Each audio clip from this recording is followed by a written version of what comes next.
ओम नमः शिवाय। हर हर महादेव। आप सुन रहे हैं पौराणिक अमृतवाणी द्वारा प्रसारित शिव महापुराण कथा। कथा को सुनने के लिए चैनल को लाइक शेयर एंड सब्सक्राइब करें। चलिए आगे की कथा प्रारंभ करते हैं। अथ पंचदशो अध्याय। सृष्टि का वर्णन। नारद जी बोले, हे महाभाग, हे विदे, हे देव से श्राप धन्य है। आपने आज यह शिव की परम पावनी अद्भुत कथा सुनाई। इसमें सदाशिव की लिंगोत्पत्ति की जो कथा हमने सुनी वह महादिव्य कल्याणकारी और अद्भुत है, जिसके प्रभाव मात्र को सुनकर ही दुख नष्ट हो जाते हैं। इस कथा के पश्चात जो हुआ उसका महात्म्य और उसके चरित्र का वर्णन करें। यह सृष्टि किस प्रकार से हुई इसका भी आप विशेष रूप से वर्णन करें। ब्रह्मा जी बोले, आपने यह उचित ही पूछा है। तदनंतर जो हुआ और मैंने जैसा पहले सुना है वैसा ही संक्षेप में कहूँगा। हे विप्रेंद्र, जब सनातन देव शिव अपने स्वरूप में अंतर ध्यान हो गए तब मैंने और भगवान विष्णु ने महान सुख की अनुभूति की। तदनंतर हम दोनों ब्रह्मा और विष्णु ने अपने अपने हंस और वाराह रूप का परित्याग कर दिया। सृष्टि संरचना और उसके पालन की इच्छा से हम दोनों उस शिव की माया के दोनों प्रकारों से घिर गए। नारद जी बोले, हे विदे, हे महाप्राज्ञ ब्राह्मण, मेरे हृदय में महान संदेह है। अतुलनीय कृपा करके शीघ्र ही उसको नष्ट करें। अन्य रूपों को छोड़कर आप दोनों ने हंस और वारा का रूप ही क्यों धारण किया? इसका क्या कारण है, बताइए। सूत जी बोले, महात्मा नारद जी का यह वचन सुनकर ब्रह्मा जी ने शिव के चरण बिंदों का स्मरण करके आदरपूर्वक कहना आरंभ किया। ब्रह्मा जी बोले, हंस की निश्चल गति ऊपर की ओर गमन करने में ही होती है। जल और दूध को पृथक पृथक करने के समान तत्व और अतत्व को भी वह जानने में समर्थ होता है। अज्ञान एवं ज्ञान के तत्वों का विवेचन हंस ही कर सकता है। इसलिए सृष्टिकर्ता मुझ ब्रह्मा ने हंस का रूप धारण किया। हे नारद, प्रकाश स्वरूप शिव तत्व का विवेक वह हंस रूप प्राप्त ना कर सका, अतः उसे छोड़ देना पड़ा। सृष्टि संरचना के लिए तत्पर प्रवृत्ति को ज्ञान की प्राप्ति कैसे होती है? जब हंस रूप में मैं नहीं जान सका तो मैंने उसे छोड़ दिया। नीचे की ओर जाने में वारा की निश्चल गति होती है। इसलिए विष्णु ने उस सदाशिव के अद्भुत लिंग के मूल भाग में पहुंचने की इच्छा से वारा का ही रूप धारण किया। अथवा संसार का पालन करने वाले विष्णु ने जगत में वाराह कल्प को बनाने के लिए उस रूप को धारण किया। जिस दिन भगवान ने उस रूप को धारण किया उसी दिन से वह श्वेत वाराह संज्ञा कल्प प्रारंभ हुआ। अथवा उन महेश्वर की जब यह इच्छा हुई कि विवाद में फंसे हम दोनों के द्वारा हंस और वाराह का रूप धारण किया जाए, उसी दिन से उस वाराह नाम के कल्प का भी प्रादुर्भाव हुआ। हे नारद, सुनिए, मैंने इस प्रकार से तुम्हारे प्रश्नों का उत्तर प्रस्तुत कर दिया है। हे मुने, अब सदाशिव के चरण कमल का स्मरण करके मैं सृष्टि सृजन की विधि बता रहा हूँ। ब्रह्मा जी बोले, हे मुने, जब महादेव जी अंतर ध्यान हो गए तब मैंने उनकी आज्ञा का पालन करने के लिए ध्यानमग्न हो अपने कर्तव्य का विचार किया। उस समय भगवान शंकर को नमस्कार करके श्री हरि से ज्ञान पाकर परमानंद को प्राप्त हो मैंने सृष्टि करने का निश्चय किया। हे तात, भगवान विष्णु भी वहाँ सदाशिव को प्रणाम करके मुझे उपदेश देकर तत्काल अदृश्य हो गए। वे ब्रह्मांड से बाहर जाकर भगवान शिव की कृपा प्राप्त करके बैकुंठ धाम में पहुंचकर सदा वहीं रहने लगे। मैंने सृष्टि की इच्छा से भगवान शिव और विष्णु का स्मरण करके पहले रचे हुए जल में अपनी अंजलि डालकर जल को ऊपर की ओर उछाला। इससे वहाँ 24 तत्वों वाला एक अंड प्रकट हुआ। हे विप्र, उस जल रूप अंड को मैं देख भी ना सका, इतने में ही वह विराट आकार वाला हो गया। उसमें चेतनता ना देखकर मुझे बड़ा संशय हुआ और मैं अत्यंत कठोर तप करने लगा। 12 वर्षों तक मैं भगवान विष्णु के चिंतन में लगा रहा। हे तात, उस समय के पूर्ण होने पर भगवान श्री हरि स्वयं प्रकट हुए और बड़े प्रेम से मेरे अंगों का स्पर्श करते हुए मुझे प्रसन्नता पूर्वक कहने लगे। विष्णु बोले, हे ब्राह्मण, आप वर मांगिए, मैं प्रसन्न हूँ।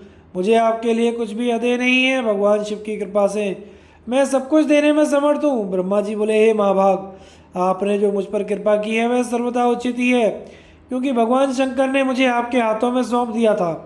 हे विष्णु, आपको नमस्कार है। आज मैं आपसे जो कुछ मांगता हूँ उसे दीजिए।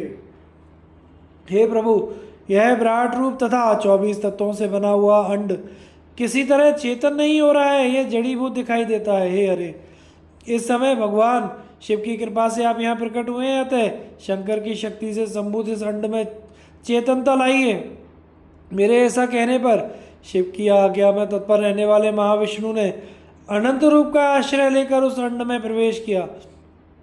उस समय उन परम पुरुष के सहस्त्रों मस्तक, सहस्त्रों नेत्र, सहस्त्रों पैर थे। उन्होंने भूमि को सब ओर से घेर कर उस अंड को व्याप्त कर लिया। मेरे द्वारा भली भांति स्तुति किए जाने पर जब विष्णु ने उस अंड में प्रवेश किया तब वह 24 तत्वों वाला अंड सचेतन हो गया। पाताल से लेकर सत्यलोक तक की अवधि वाले उस अंड के रूप में वहाँ विराट श्री हरि ही विराज रहे थे। पंचमुख महादेव ने केवल अपने रहने के लिए सुरम में कैलाश नगर का निर्माण किया, जो सब लोकों से ऊपर सुशोभित होता है। हे देवर्षि, संपूर्ण ब्रह्मांड का नाश हो जाने पर भी बैकुंठ और कैलाश, उन दोनों का कभी नाश नहीं होता। हे मुनिश्रेष्ठ, मैं सत्यलोक का आश्रय लेकर रहता हूँ। हे तात, महादेव जी की आज्ञा से ही मुझमें सृष्टि रचने की इच्छा उत्पन्न हुई। हे तात, जब मैं सृष्टि की इच्छा से चिंतन करने लगा उस समय पहले मुझे पापपूर्ण तमोगुणी सृष्टि का प्रादुर्भाव हुआ, जिसे अविद्या पंचक पंचवर्वा अविद्या कहते हैं। उसके पश्चात प्रसन्नचित्त मैंने स्थावर संज्ञक मुख्य सर्ग, पहले सर्ग की रचना की, जो सृष्टि सामर्थ्य से रहित था। पुनः शिव की आज्ञा से मैंने ध्यान किया। उस मुख्य सर्ग को देखकर अपना कार्य साधने के लिए सृष्टि करने के इच्छुक मैंने दुख से परिपूर्ण त्रियक स्रोत, तिरछे उड़ने वाले सर्ग, दूसरे सर्ग का सृजन किया। वह भी पुरुषार्थ साधक नहीं था। उसे भी पुरुषार्थ साधन की शक्ति से रहित जानकर जब मैंने पुनः सृष्टि का चिंतन किया तब मुझसे शीघ्र ही तीसरे सात्विक सर्ग का प्रादुर्भाव हुआ, जिसे उर्दू स्रोता कहते हैं। यह देव सर्ग के नाम से विख्यात हुआ। यह देव सर्ग सत्यवादी और अत्यंत सुखदायक है। उसे भी पुरुषार्थ साधन से रहित मानकर मैंने अन्य सर्ग के लिए अपने स्वामी श्री शिव का चिंतन आरंभ किया। तब भगवान शंकर की आज्ञा से एक रजोगुणी सृष्टि का प्रादुर्भाव हुआ, जिसे अर्वाक स्त्रोता चौथा सर्ग कहा गया है, जो मनुष्य सर्ग कहलाता है। वह सर्ग पुरुषार्थ साधन का अधिकारी हुआ। तदनंतर महादेव जी की आज्ञा से भूत आदि की सृष्टि, भूत सर्ग पांचवा सर्ग हुई। इस प्रकार मैंने 5 प्रकार की सृष्टि की। इनके अतिरिक्त 3 प्रकार के सर्ग मुझ ब्रह्मा और प्रकृति के सानिध्य से उत्पन्न हुए। इनमें पहला महतत्व का सर्ग है, दूसरा सूक्ष्म भूतों का अर्थात तन्मात्राओं का सर्ग और तीसरा वैकारिक सर्ग कहलाता है। इस तरह ये 3 प्राकृत सर्ग हैं। प्राकृत और वैकृत दोनों प्रकार के सर्गों को मिलाने से 8 सर्ग होते हैं। इनके अतिरिक्त 9वां कौमार सर्ग है, जो प्राकृत और वैकृत है भी है। इन सब के अवान्तर भेद हैं, जिनका वर्णन मैं नहीं कर सकता। उसका उपयोग बहुत थोड़ा है। अब मैं द्विजात्मक सर्ग का वर्णन कर रहा हूँ। इसी का दूसरा नाम कौमार सर्ग है, जिसमें सनक सनंदन आदि कुमारों की महान सृष्टि हुई है। सनक आदि मेरे 5 मानस पुत्र हैं, जो ब्रह्मा के ही समान है। वे महान वैराग्य से संपन्न तथा उत्तम व्रत का पालन करने वाले हुए। उनका मन सदा भगवान शिव के ही चिंतन में लगा रहता है। वे संसार से विमुख एवं ज्ञानी हैं। उन्होंने मेरे आदेश देने पर भी सृष्टि कार्य में मन नहीं लगाया। हे मुनिश्रेष्ठ, सनकादि कुमारों के दिए हुए नकारात्मक उत्तर को सुनकर मैंने बड़ा भयंकर क्रोध प्रकट किया, किंतु हे नारद, मुझे मोह हो गया। हे मुने, क्रोध और मोह से विफल मुझ ब्रह्मा के नेत्रों से क्रोधवश आंसू की बूंदें गिरने लगीं। उस अवसर पर मैंने मन ही मन भगवान विष्णु का स्मरण किया। वे शीघ्र ही आ गए और समझाते हुए मुझसे कहने लगे, आप भगवान शिव की प्रसन्नता के लिए तपस्या कीजिए। हे मुनिश्रेष्ठ, श्री हरि ने जब मुझे ऐसी शिक्षा दी तब मैं महाघोर एवं उत्कृष्ट तप करने लगा। सृष्टि के लिए तपस्या करते हुए मेरी दोनों भौहें और नासिका के मध्य भाग से जो उनका अपना ही अभिमुक्त नामक स्थान है, महेश्वर की 3 मूर्तियों में अन्यतम पूर्णांश सर्वेश्वर और दयासागर भगवान शिव अर्धनारीश्वर रूप में प्रकट हुए, जो जन्म से रहित तेज की राशि सर्वज्ञ तथा सर्व करता है। उन नील लोहित नामधारी भगवान उमा वल्लभ को सामने देखकर बड़ी भक्ति से मस्तक झुकाकर उनकी स्तुति करके मैं बड़ा प्रसन्न हुआ और उन देव देवेश्वर से बोला, हे प्रभु, आप विविध जीवों की सृष्टि करें। मेरी यह बात सुनकर उन देवादिदेव महेश्वर रुद्र ने अपने ही समान बहुत से रुद्रगणों की सृष्टि की। तब मैंने स्वामी महेश्वर महारुद्र से फिर कहा, हे देव, आप ऐसे जीवों की सृष्टि करें जो जन्म और मृत्यु के भय से युक्त हों। हे मुनिश्रेष्ठ, मेरी ऐसी बात सुनकर करुणा सागर महादेव जी हंसकर मुझसे कहने लगे। महादेव जी बोले, विधे मैं जन्म और मृत्यु के भय से युक्त अशोभन जीवों की सृष्टि नहीं करूंगा, क्योंकि वे कर्मों के अधीन होकर दुख के समुद्र में डूबे रहेंगे। मैं तो गुरु का स्वरूप धारण करके उत्तम ज्ञान प्रदान कर दुख के सागर में डूबे हुए उन जीवों का उद्धार मात्र करूंगा, उन्हें पार करूंगा। हे प्रजापति, दुख में डूबे समस्त जीवों की सृष्टि तो आप करें, मेरी आज्ञा से इस कार्य में प्रवृत्त होने के कारण आपको माया नहीं बांध सकेगी। ब्रह्मा जी बोले। मुझसे ऐसा कहकर भगवान नील लोहित महादेव मेरे देखते ही देखते अपने पार्षदों के साथ तत्काल अंतर्ध्यान हो गए। इस प्रकार शिव महापुराण के अंतर्गत द्वितीय रुद्र संहिता के प्रथम खंड में सृष्टि के उपक्रम, रुद्रावतार विर्भाव वर्णन नामक 15वां अध्याय पूर्ण हुआ। अथ षोडशो अध्याय ब्रह्मा जी की संतानों का वर्णन और सती तथा शिव की महत्ता का प्रतिपादन। ब्रह्मा जी बोले, हे नारद, तदनंतर मैंने शब्द आदि सूक्ष्म भूतों का स्वयं ही पंचीकरण करके उनसे स्थूल आकाश, वायु, अग्नि, जल, पृथ्वी की सृष्टि की, पर्वतों, समुद्रों, वृक्षों और कला से लेकर युग पर्यंत कालों की रचना की। मुने, उत्पत्ति और विनाश वाले और भी बहुत से पदार्थों का मैंने निर्माण किया, परंतु इससे मुझे संतोष नहीं हुआ। तब सामशिव का ध्यान करके मैंने साधन परायण पुरुषों की सृष्टि की। अपने दोनों नेत्रों से मरीचि को, हृदय से भृगु को, सिर से अंगिरा को, व्यान वायु से मुनिश्रेष्ठ पुलह को, उदान वायु से पुलस्त्य को, समान वायु से वशिष्ठ को और अपान से क्रतु को, दोनों कानों से अत्रि को, प्राण वायु से दक्ष को, गोद से आपको और छाया से कर्दम मुनि को उत्पन्न किया और संकल्प से समस्त साधनों के साधन रूप धर्म को उत्पन्न किया। हे मुनिश्रेष्ठ, इस प्रकार महादेव जी की कृपा से इन उत्तम साधकों की सृष्टि करके मैंने अपने आप को कृतार्थ समझा। हे तात, तत्पश्चात संकल्प से उत्पन्न हुआ धर्म मेरी आज्ञा से मानव रूप धारण करके उत्तम साधकों के द्वारा आगे परिवर्तित हुआ है। मुने, इसके बाद मैंने अपने विभिन्न अंगों से देवता, असुर आदि असंख्य पुत्रों की सृष्टि की और उन्हें भिन्न भिन्न शरीर प्रदान किए। हे मुने, तदनंतर अंतर्यामी भगवान शंकर की प्रेरणा से अपने शरीर को 2 भागों में विभक्त करके मैं 2 रूपों वाला हो गया।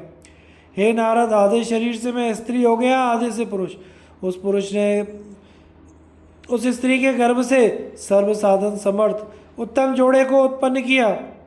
उस जोड़े में जो पुरुष था वही स्वयंभव मनु के नाम से प्रसिद्ध हुआ। स्वयंभव मनु उच्च कोटि के साधक हुए। जो स्त्री थी वह शत्रुपा कहलाई, वह योगिनी एवं तपस्विनी हुई। हे तात, मनु ने वैवाहिक विधि से अत्यंत सुंदरी शत्रुपा का पाणी ग्रहण किया और उससे मैथुन जनित सृष्टि उत्पन्न करने लगे। उन्होंने शत्रुपा से प्रियव्रत और उत्तानपाद नामक 2 पुत्र और 3 कन्याएं उत्पन्न की। कन्याओं के नाम थे अकूति, देवहूति और प्रसूति। मनु ने अकूति का विवाह प्रजापति रुचि के साथ किया। मंझली पुत्री देवहूति कर्दम को ब्याह दी और उत्तानपाद की सबसे छोटी बहन प्रसूति प्रजापति दक्ष को दे दी। उनमें प्रसूति की संतानों से समस्त चराचर जगत व्याप्त है। रुचि के द्वारा आकुति के गर्भ से यज्ञ और दक्षिणा नामक स्त्री पुरुष का जोड़ा उत्पन्न हुआ। यज्ञ से दक्षिणा के गर्भ से 12 पुत्र उत्पन्न हुए हैं। मुने, कर्दम द्वारा देवहूति के गर्भ से बहुत सी पुत्रियां उत्पन्न हुई। दक्ष से 24 कन्याएं हुई। दक्ष ने उनमें श्रद्धा आदि 13 कन्याओं का विवाह धर्म के साथ कर दिया। हे मुनीश्वर, धर्म की उन पत्नियों के नाम सुनिए। श्रद्धा, लक्ष्मी, धृति, तुष्टि, पुष्टि, मेघधा, क्रिया, बुद्धि, लज्जा, वसु, शांति, सिद्धि और कीर्ति, ये सब 13 हैं। इनसे छोटी शेष 11 सुंदर नेत्रों वाली कन्याएं ख्याति, सत्पथा, संभूति, स्मृति, प्रीति, क्षमा, सन्नति, अनसुईया, ऊर्जा, स्वाहा तथा स्वधा थी। भृगु, भव, मारीचि, मुनि, अंगिरा, पुलस्त्य, पुलह, मुनि श्रेष्ठ, कीर्तु, अत्रि, वशिष्ठ, वनी और पितरों ने क्रमशः इन ख्याति आदि कन्याओं का पाणी ग्रहण किया। भृगु आदि मुनि श्रेष्ठ साधक हैं। इनकी संतानों से समस्त त्रिलोक के भरा हुआ है। इस प्रकार अंबिकापति महादेव जी की आज्ञा से प्राणियों के अपने पूर्व कर्मों के अनुसार असंख्य श्रेष्ठ द्विज उत्पन्न हुए। कल्प भेद से दक्ष की 60 कन्याएं बताई गई हैं। दक्ष ने उनमें से 10 कन्याएं धर्म को, 27 कन्याएं चंद्रमा को, 13 कन्याएं कश्यप को विधि पूर्वक प्रदान की। हे नारद, उन्होंने 4 कन्याओं का विवाह श्रेष्ठ रूप वाले ताक्षय के साथ कर दिया। उन्होंने भृगु, अंगिरा और कृशाश्व को 2-2 कन्याएं अर्पित की। उन्होंने स्त्रियों तथा पुरुषों से बहुत सी चराचर सृष्टि हुई। हे मुनिश्रेष्ठ, दक्ष ने महात्मा कश्यप को जिन 13 कन्याओं का विधि पूर्वक दान किया, उनकी संतानों से सारा त्रिलोक्य व्याप्त हो गया। स्थावर और जंगम कोई भी ऐसी सृष्टि नहीं जो उनकी संतानों से शून्य हो। देवता, ऋषि, दैत्य, वृक्ष, पक्षी, पर्वत, तृण, लता आदि सभी कश्यप की पत्नियों से पैदा हुए। इस प्रकार दक्ष कन्याओं की संतानों से सारा चराचर जगत व्याप्त हो गया। पाताल से लेकर सत्यलोक पर्यंत समस्त ब्रह्मांड निश्चय ही उनकी संतानों से सदा भरा रहता है, कभी रिक्त नहीं होता। इस प्रकार भगवान शंकर की आज्ञा से ब्रह्मा जी ने भली भांति सृष्टि की। पूर्व काल में सर्वव्यापी शंभु ने जिन्हें तपस्या के लिए प्रकट किया था, रुद्रदेव के रूप में उन्होंने त्रिशूल के अग्र भाग पर रखकर सदा उनकी रक्षा की। वे ही सती देवी लोकहित का कार्य संपादित करने के लिए दक्ष से प्रकट हुई। उन्होंने भक्तों के उद्धार के लिए अनेक लीलाएं की, जिनका वामांग बैकुंठ विष्णु है, दक्षिण भाग स्वयं मैं हूँ और रुद्र जिनके हृदय से उत्पन्न है। उन शिवजी को 3 प्रकार का कहा गया है। मैं, ब्रह्मा, विष्णु और रुद्र तीनों गुणों से युक्त कहे गए हैं, किंतु परब्रह्म अव्यय शिव स्वयं सदा निर्गुण ही रहते हैं। विष्णु सत्वगुण में, रजोगुण और रुद्र तमोगुण वाले कहे गए हैं। लोकाचार में ऐसा व्यवहार नाम के कारण किया जाता है, किंतु वस्तु तत्व इससे सर्वथा भिन्न है। विष्णु अंतःकरण से तमोगुण और बाहर से सत्वगुण माने गए हैं। रुद्र अंतःकरण से सत्वगुण और बाहर से तमोगुण वाले हैं। हे मुने, मैं सर्वथा रजोगुण वाला ही हूँ। ऐसे ही सुरा देवी रजोगुणी हैं। वे सती देवी सत्स्वरूपा और लक्ष्मी तमोमयी हैं। इस प्रकार पराम्बा को भी 3 रूपों वाला जानना चाहिए। इस प्रकार देवी शिवा ही सती होकर भगवान शंकर से ब्याही गई, किंतु पिता के यज्ञ में पति के अपमान के कारण उन्होंने अपना शरीर त्याग दिया और उसे फिर ग्रहण नहीं किया, और वे अपने परम पद को प्राप्त हो गई। तत्पश्चात देवताओं की प्रार्थना से वे ही शिवा पार्वती के रूप में प्रकट हुई और बड़ी भारी तपस्या करके उन्होंने पुनः भगवान शिव को प्राप्त कर लिया। हे मुनीश्वर, इस जगत में उनके अनेक नाम प्रसिद्ध हुए। उनके कालिका, चंडिका, भद्रा, चामुंडा, विजया, जया, जयंती, भद्रकाली, दुर्गा, भगवती, कामाख्या, कामदा, अम्बा, मृडानी, सर्वमंगला आदि अनेक नाम हैं जो भोग और मोक्ष देने वाले हैं। ये नाम उनके गुण और कर्मों के अनुसार हैं। इनमें भी पार्वती नाम प्रधान है। इस प्रकार गुणमयी तीनों देवियों और गुणमयी तीनों देवताओं ने मिलकर सृष्टि के उत्तम कार्य को निष्पन्न किया। मुनिश्रेष्ठ, इस प्रकार मैंने आपसे इस सृष्टि क्रम का वर्णन किया है। ब्रह्मांड का यह सारा भाग भगवान शिव की आज्ञा से मेरे द्वारा रचा गया है। भगवान शिव को पर ब्रह्म कहा गया है। मैं, विष्णु और रुद्र ये तीनों देवता गुण भेद से उन्हीं के रूप हैं। निर्गुण तथा सगुण रूप वाले वे स्वतंत्र परमात्मा मनोरम शिवलोक में शिवा के साथ स्वच्छंद विहार करते हैं। उनके पूर्ण अवतार रुद्र ही साक्षात शिव कहे गए हैं। उन्हीं पंचमुख शिव ने कैलाश पर अपने रमणीक भवन बना रखा है। प्रलय काल में ब्रह्मांड का नाश होने पर भी उसका कभी नाश नहीं हो। इस प्रकार श्री शिव महापुराण के अंतर्गत द्वितीय रुद्र संहिता के प्रथम खंड में सृष्टि उपकरण में सृष्टि वर्णन नामक 16वां अध्याय पूर्ण हुआ। अथ सप्तदशो अध्याय यज्ञदत्त के पुत्र गुणानिधि का चरित्र। सूत जी बोले, हे मुनीश्वर, और ब्रह्मा जी की यह बात सुनकर नारद जी ने विनय पूर्वक उन्हें प्रणाम करके पुनः पूछा। नारद जी बोले, भक्त वत्सल भगवान शंकर कैलाश पर्वत पर कब गए और महात्मा कुबेर के साथ उनकी मैत्री कब हुई? परिपूर्ण मंगल विग्रह महादेव जी ने वहाँ क्या किया, यह सब मुझे बताइए। इसे सुनने की मुझे बड़ी उत्सुकता है। ब्रह्मा जी बोले, हे नारद, मैं चंद्रमौली भगवान शंकर के चरित्र का वर्णन करता हूँ। वे जिस प्रकार कैलाश पर्वत पर गए और कुबेर के साथ उनकी मैत्री हुई, यह सब सुनिए। काम्पिल्य नगर में सोमयाग करने वाले कुल में उत्पन्न यज्ञ विशारद यज्ञदत्त नामक एक दीक्षित ब्राह्मण था।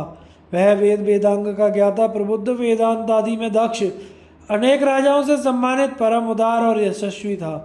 वह अग्निहोत्र आदि कर्मों में सदैव संलग्न रहने वाला, वेदाध्ययन परायण, सुंदर रमणीय अंगों वाला तथा चंद्रबिंब के समान आकृति वाला था।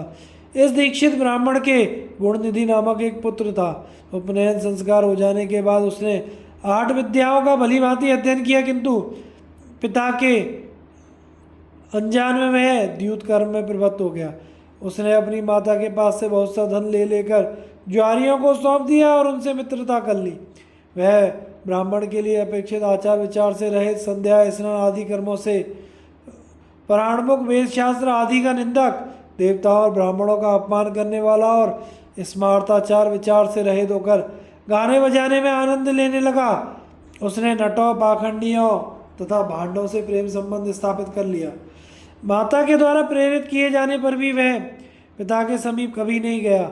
घर के अन्य कर्मों में व्यस्त वह दीक्षित ब्राह्मण जब जब अपनी दीक्षित पत्नी से पूछता कि हे कल्याणी, घर में मुझे पुत्र गुणनिधि नहीं दिखाई पड़ रहा, वह क्या कर रहा है, तब वह यही कहती कि इस समय स्नान करके देवताओं की पूजा करके बाहर गया है। अभी तक पढ़कर वह अपने 2-3 मित्रों के साथ पढ़ने के लिए गया हुआ है। इस प्रकार उस गुणनिधि की एक पुत्रा माता सदैव दीक्षित को धोखा देती रही।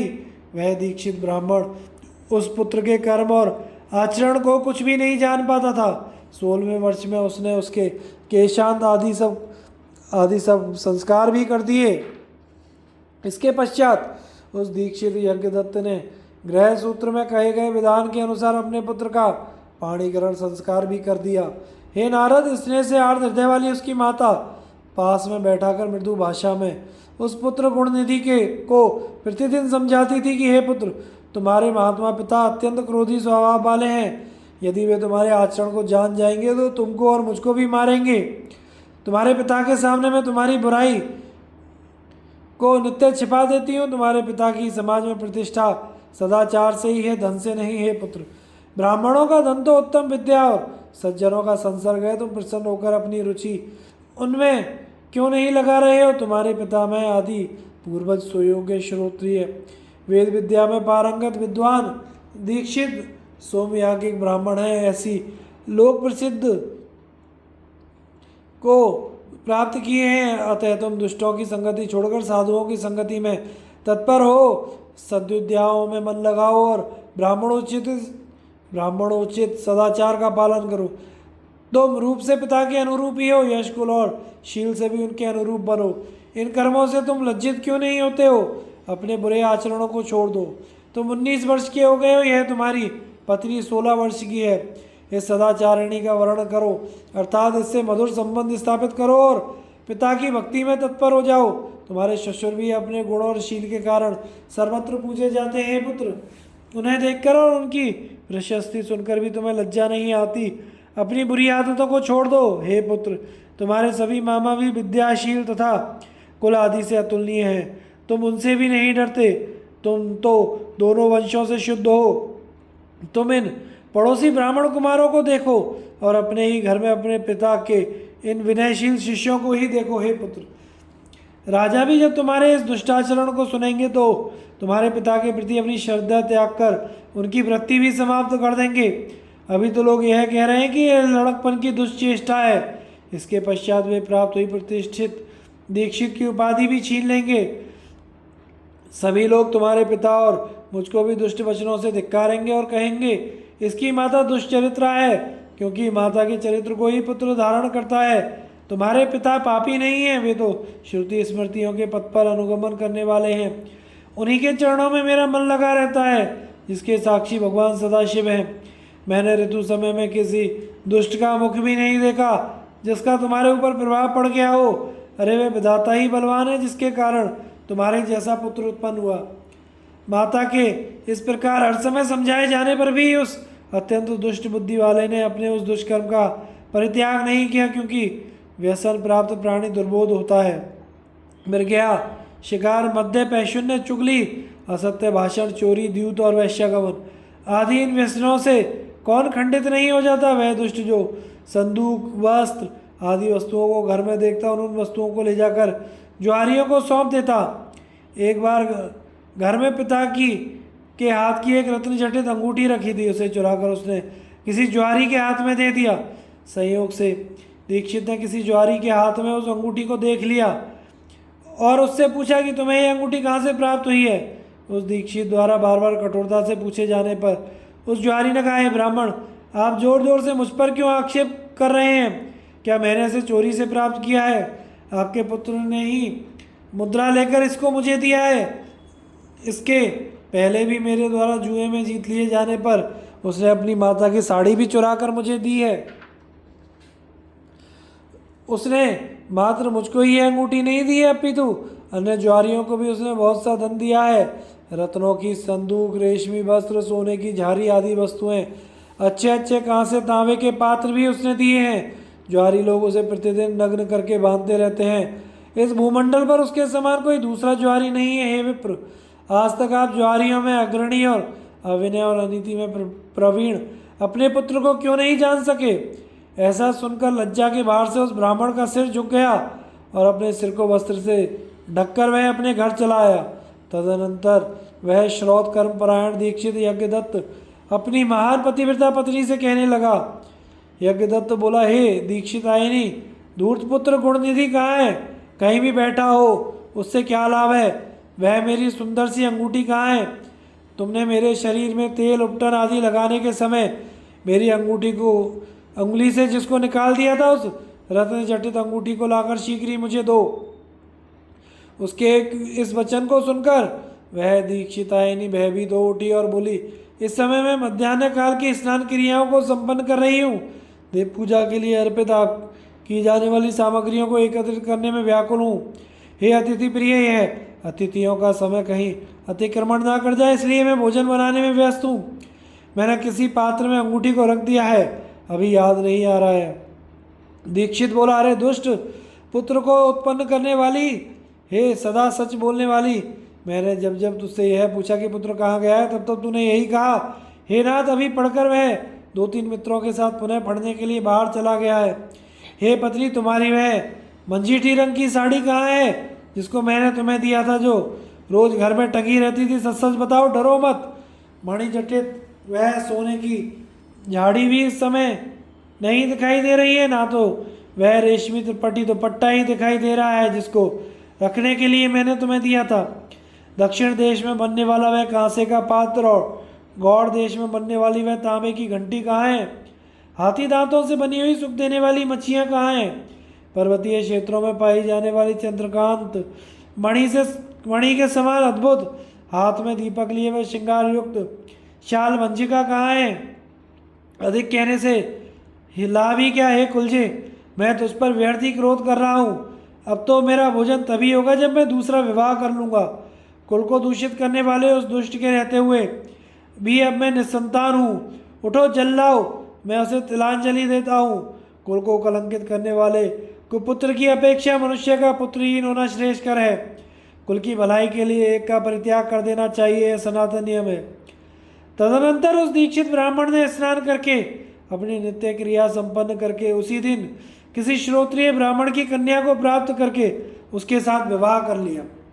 इस प्रकार शिव महापुराण के अंतर्गत द्वितीय रुद्र संहिता के प्रथम खंड में सृष्टि उपाख्यान गुण निधि चरित्र वर्णन नामक 17वां अध्याय पूर्ण हुआ। आगे की कथा का प्रसारण हम अगले भाग में करेंगे। कथा को सुनते रहिए और चैनल को लाइक शेयर सब्सक्राइब कीजिए। धन्यवाद।